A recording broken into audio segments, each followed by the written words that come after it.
Umamin na po si Secretary Remulla. Tutuluyan po talaga nila ang mag-amang Duterte sa ICC.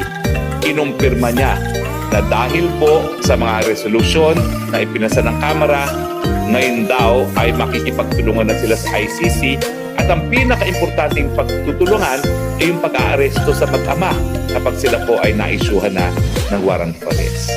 Malungkot po yan dahil talaga naman pong yan ay patunay na wala na pong unity. Dahil paano naman makiki-unity pa ang mag-amang Duterte na makiki-cooperate na ang Marcos administration sa ICC para sila dakapin at ikulong sa ICC.